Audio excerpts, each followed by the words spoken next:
কালো টাকা বা সাদা করার যে সুযোগ সেটা বাতিল সহ বেশ কয়েকটা সংশোধনী এনে জাতীয় সংসদে অর্থ বিল 2026 পাশ হলো। পাশাপাশি করমুক্ত আয় সীমা 4 লাখ টাকা করা হলো। প্রস্তাবিত অর্থ বিল থেকে আর কি কি পরিবর্তন হলো, সার্বিকভাবে এবারের অর্থ বিলকে কিভাবে দেখছেন? জি, ধন্যবাদ। সহ-আলোচক, সিনিয়র রাজনীতিবিদ অ্যাডভোকেট সুব্রত এবং আমার বড় ভাই রতন ভাই এবং আপনাকে সহ সবাইকে শুভেচ্ছা। অর্থ বিলে মাননীয় প্রধানমন্ত্রী এবারের বাজেটটা এমনভাবে করছেন বা করার নির্দেশনা দিয়েছেন, বা উনি নিজেও মানে অনেকগুলো মিটিং করেছেন উনি এই বাজেট নিয়ে, এবং উনি প্রত্যেকটা আইটেম লাইন বাই লাইন উনি ধরেছেন। তো এই কারণেই এই অর্থ বিলে এসেও যে কয়েকটা কথা আর কি জনমনে উঠেছিল সেইগুলোকেও উনি অ্যাড্রেস করলেন। শুধু তাই নয়, সবশেষে বিরোধী দল থেকে বলা হলো যে বাইসাইকেলের উপর যেন করটা আরও কমানো হয়। সেটাও উনি বলেছেন যে এটা আপনার প্রস্তাব দেন, এটাকেও আমরা অ্যাকোমোডেট করার চেষ্টা করব। আপনি দেখবেন যে যত যাই করা হয়েছে সব সাধারণ মানুষের জন্য করার চেষ্টা করা হয়েছে এখানে। তাহলে করটা দেবে কে, এটাও কিন্তু একটা প্রশ্ন আসে যে এত কিছু ছাড় দিচ্ছে। আপনি প্রায় 68টা কাঁচা পণ্যের উপর মানে ছাড় দিয়েছে, মশলার উপর দিয়েছে, নিত্য প্রয়োজনীয় প্রায় 62টা আইটেমের উপর দিয়েছে। তারপর আপনার মেডিসিন আইটেমগুলো, মেডিসিনের র ম্যাটেরিয়ালের উপর দিয়েছে, মানে ইন অল কেসেস। তাহলে মানে আমরা আলোচনা করছিলাম কিছু সংসদ সদস্যরা ব্যক্তিগতভাবে, তাহলে টাকাটা আসছে কোত্থেকে? বাজেটটা এমনভাবে করা হয়েছে যে টাকাটার সংস্থান ওই আপনার এটার নেটওয়ার্ক বাড়ানোর মাধ্যমে করা হচ্ছে। নেটওয়ার্কটা কীরকম দেখুন, আমাদের এখানে যেটা আপনি কালো টাকা সাদার কথা বলেছেন, এটা আসে কোত্থেকে আসলে? এটা তো ব্যাংকিং চ্যানেলে আসে না। মানে আসলে আমি মনে করি যে আসলে কালো টাকা বলে কোনো টাকা নেই। টাকা আসলে যেটাকে কর দেয়া হয় না, যে টাকাটার উপর একটা শব্দ বলা হয়েছিল, এটা অপ্রদর্শিত আয়। অপ্রদর্শিত আয়, এটা আইনেরই ভাষা, ট্যাক্স আইনেরই ভাষা। তো আমি বলতে চাচ্ছি যে এইটাকে আমি বলবো যে আনট্যাক্সড মানি। তো ওই ট্যাক্সটা দিতে চায় না লোকজন, এই জন্য সেটার সুযোগ খোঁজে। কিন্তু এর আগে যেটা ছিল, এখানে কিন্তু বলা ছিল যে 30% কর দিবে এবং 10% জরিমানা দিবে, দিয়ে ওটা আসবে অর্থনীতিতে। এটা কিন্তু খারাপ ছিল না।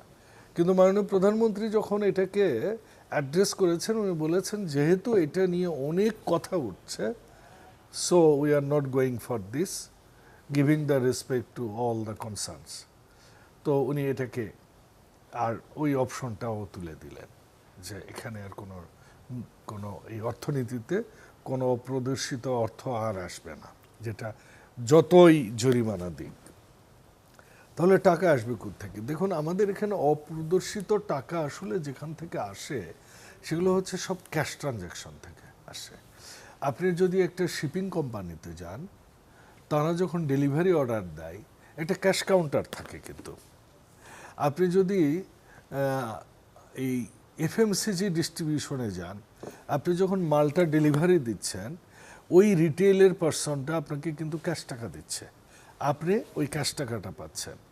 তো এই যে কর্পোরেট মানুষগুলো হাতে ক্যাশ আসে কোত্থেকে?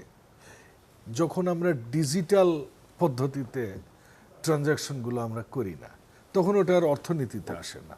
তো তাতে করে কি হয়, ওই ট্যাক্স ফাঁকির সুযোগটা তৈরি হয়। এই জন্য আমরা মনে করছি যে ট্রানজাকশন করলে আসে না, যে ডিজিটাল পদ্ধতিতে করলে আসে না। না, তখন তো এটা আপনার কাউন্টিং হয়ে গেল।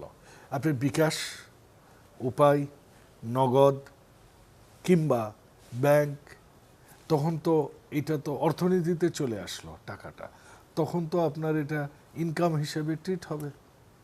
এটা তো তখন আর তো আপনার কিন্তু এটা যদি ট্যাক্স না দেওয়া টাকা হয়, যেমন ধরুন কেউ যদি আপনাকে বিদেশ থেকে টাকা পাঠাতে চাই এখন, জি, তাহলে আপনার তো এক্সপ্লেইন করতে হবে যে টাকাটা কেন আসলো, এতগুলো টাকা। ওইটা ফ্যামিলি খরচের জন্য আসলে ওটা কিন্তু আনট্যাক্সড, রাদার আপনি ওটার উপর ইনসেন্টিভ পান।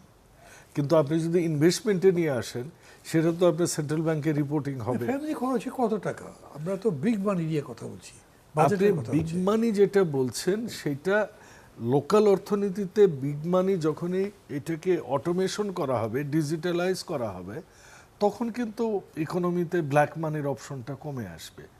আপনি তখন ওই ক্যাশ টাকাটা পাবে কোথায় তারা?